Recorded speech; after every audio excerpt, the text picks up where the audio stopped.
is Mark Heffernan, and welcome back to another episode of Lesser Known Gems of British TV. I'm here with fellow Brit Track volunteer, Alan Seiler, who's here to talk about one of his favorite shows.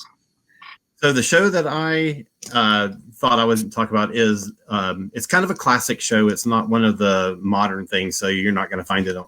Actually, I don't think it's on BritBox.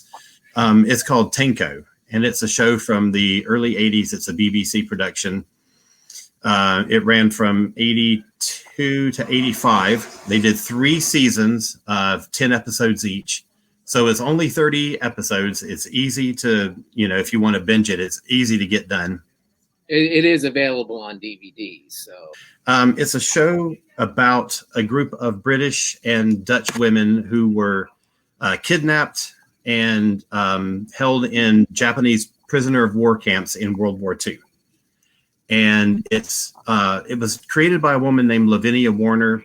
She had produced she was working on a British talk show, and they had like a This Is Your Life kind of thing. And they had a lady on who had been a survivor of the POW camps. And they sort of staged a reunion with some of her fellow survivors. And she was so struck by the story of survival and the ingenuity of these women to survive such a horrific experience that she felt compelled to tell this story. So she knew that she had to do a drama series. And that's where Tenko comes from. Tenko is if I'm right, the Japanese word for count. Every morning, the prisoners would have to line up, and the guards would count them to make sure that everybody was there and nobody had, staged a escape or something like that.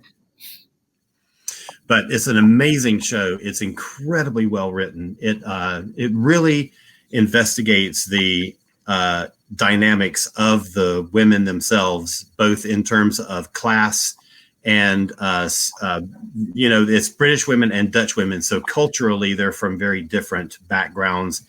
They're from all different stratosphere of society. Some are very rich and well-to-do. Others are a little more street-weary.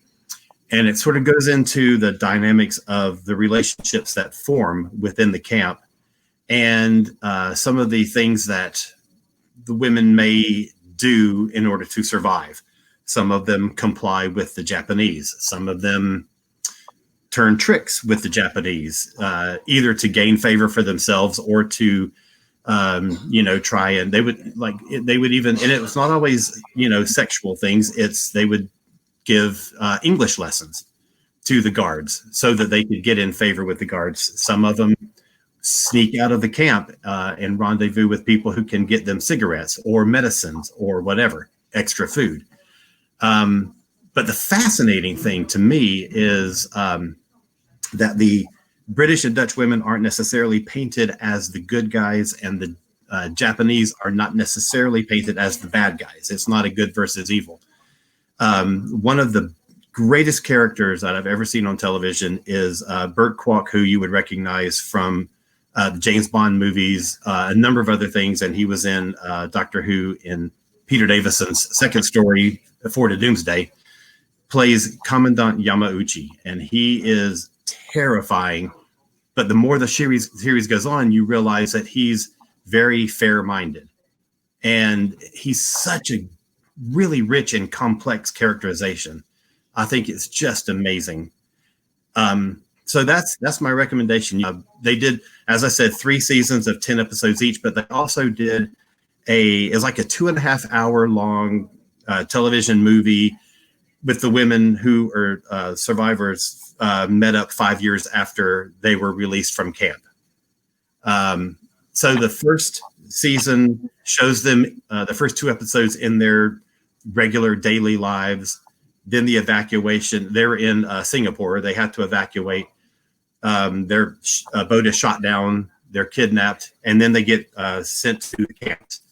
The second season is also a camp story. The third season starts in the camps. The war is over. They're liberated, and they're taken back, and it shows the impact the war had on their life. And it is unbelievably amazing. Such a good show.